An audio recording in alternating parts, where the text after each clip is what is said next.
Hey guys, Ron Parks here and welcome back to the channel. I want to talk about budgeting and why you should all have one. And then if you wait around, I'll talk about one of my favorite budgeting methods that's easy and way effective. But first I want to go through some of the reasons why I love having a budget, and I think you will also. Number one, budgeting saves you money. If you have a budget, it means you know what you can and cannot afford. You shop around to stay within your budget and you'll soon find you have an eye for a bargain. Number two, budgeting keeps you out of debt. Good budgeters don't need to rely on overdrafts, expensive credit cards, or high interest loans like payday loans, because having a budget in place to avoid this trinity of expensive financial products saves you money from the start. Some people have a budget in place to help them to repay debt. Well, it's a brilliant idea, but it's vital that the budget is accurate and realistic before you set up a debt payment plan. Okay, number three, you can save for treats and afford them. People sometimes think that living on a budget will mean living like a hermit and not having any fun because they can't buy anything. Well, that's not true, because having a budget in place actually helps to spoil yourself a bit more. You can put money aside to spend on entertainment and little treats, because treating yourself to something is all the sweeter knowing that you've saved for it and you have the funds. It means there should be no guilt in blowing a bit of cash on something you want without getting a debt hangover. Number four, you have all the essentials. If you budget properly and really plan well, it means you'll never run out of essentials towards the end of the month. For example, your car shouldn't be running on fumes 3 days before payday if you budget correctly. So this leads on to the next point, number five. Budgeting means less stress. Well, we all need that in life. And some people don't understand that a good budget can be created in around 30 minutes. It might require a little willpower to start, but you'll find having a budget in place and sticking to it will reduce your stress. No more worrying about how you're going to afford things when your money gets low, because a good personal budget will make sure you've planned for everything in advance. And every good budget should include emergency savings for when something goes wrong, which it will. Now, this is your backup money and will help you with any unexpected costs. Okay, number six, a budget can make your life easier. Always worrying about cash is a waste of your time. So take 30 minutes to put a budget together and stick to it. No more worries, no more hassles. Let your budget take the strain and gain a sense of freedom. And if things don't work out perfectly at the start, then go back to your budget and see what you've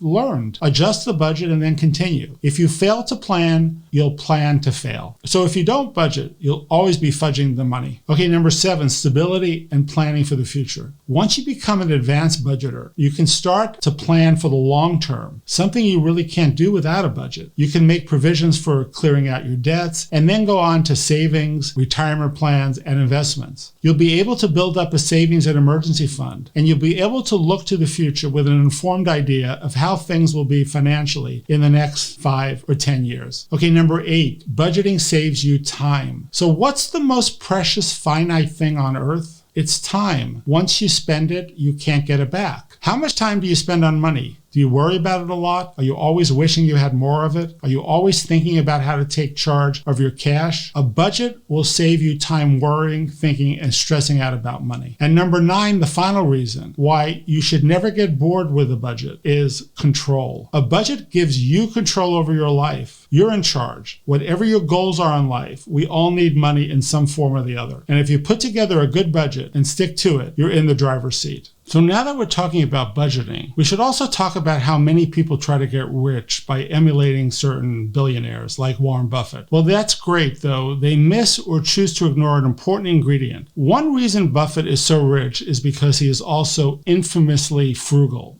and he has been investing since the age of 11. There are numerous examples of Buffett's frugality. For example, when his first child was born, he converted a dresser drawer into a bassinet. And for his second child, he borrowed a crib. He drove a Volkswagen until his wife upgraded him to a Cadillac when she felt, well, that was much better for his image. And he still lives in Omaha, Nebraska, in the same house he bought for $31,500 50 years ago. But Buffett manages money and wealth on the principle that small sums compound, and you need to accumulate for as long as you can. And you also need to understand where your money's going. And he believes every penny not spent today means a lot more money to invest or use in the future. In the book, The Millionaire Next Door, they found some interesting truths about many millionaire households that they profiled in America. Most of the millionaire households that they profiled didn't have any extravagant lifestyles or luxury items like branded watches, fancy suits, fancy cars. They accumulate so much wealth precisely because they live below their means. And T. Harv Eker summarizes it with these wise words: "The habit of managing your money is more important than the amount." And this is one of the 17 factors that differentiates rich people from poor people. So as I mentioned, you waited this amount of time, and I'm going to talk about the one great way to budget your money, which I think is superb. It's called the jar system,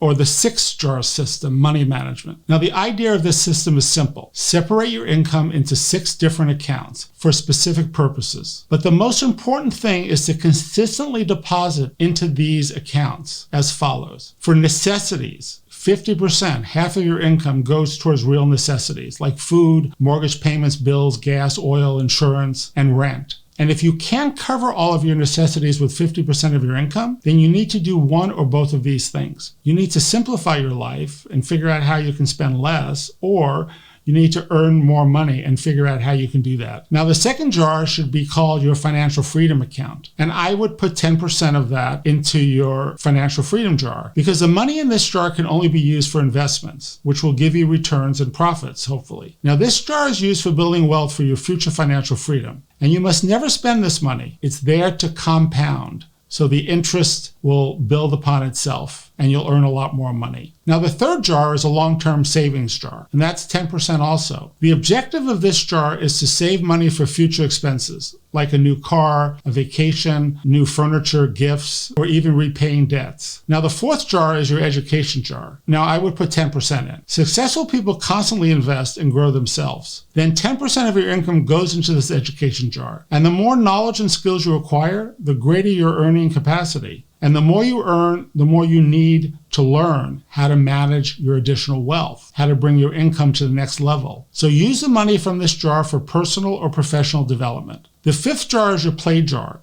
I like that. 10% of your money should go into this jar. It's important to occasionally indulge yourself with a nice massage, some new clothes, a fancy dinner. But to avoid overspending or underspending, make sure that you use up the money from this jar at least every month or every few months. This allows you to spend without guilt, and it also gradually improves your standard of living as your income increases. Now, the sixth jar is your give jar, and put 10% in that jar. However poor your circumstances may be, there will always be someone who is, well, in an even more dire state. Now, besides the feel-good factor of helping others, giving away part of your income also helps you to subconsciously develop the wealth mentality that you have more than enough and you can give some away. Okay, you probably have some questions. What if my necessities are more than 50% of my income? Well, it's very common when first starting out with the 6-jar system that you'll have to make adjustments. But it's also important to understand that the percentages I give you are recommendations and ultimately goals for you to get to, not definitive rules. I believe the habit of managing your money is far more important than the amount. So if you can't follow the percentages to the T, then take an amount you can manage and start there. For example, $100 a month. Use the jars to split up that $100. Then the next month, take $150 and split it up. And the month after that, take $200 and split it up. That will get you comfortable with allocating the funds. Now, you might also ask yourself, well, what do I do if I have a lot of debt? Well, you still manage your money no matter how much debt you have. You use this long-term savings jar to pay down your debt. And always, always do not pay the minimum, because you'll build up exorbitant interest charges. And managing your money is a habit, and so is going into debt a habit. So it's important to understand that if you pay down all of your debt first before you're in the habit of managing your money, well, this most likely will result in a repeat of the debt pattern. You have to manage your money and put a budget together. And if you can create a habit of managing your money first and then paying down your debt while managing your money, you'll have a higher chance of staying out of debt in the future. Now, you might ask yourself, what about credit cards? Well, credit cards are great to have after you're in the habit of managing your money. If you've been a person who is constantly in credit card debt, you should not use a credit card. And if you pay your balance each month, well, then a credit card is a very useful tool to have, especially the ones with great rewards programs. Again, only use this strategy if you pay your credit card in full each month. Put everything on one credit card. Then when you receive each monthly statement, you can go through it and look at all the transactions, and with a pen, mark which jar each charge should be paid from. Now, it seems really simple, the 6-jar method, but it actually works. And it's a really good visual way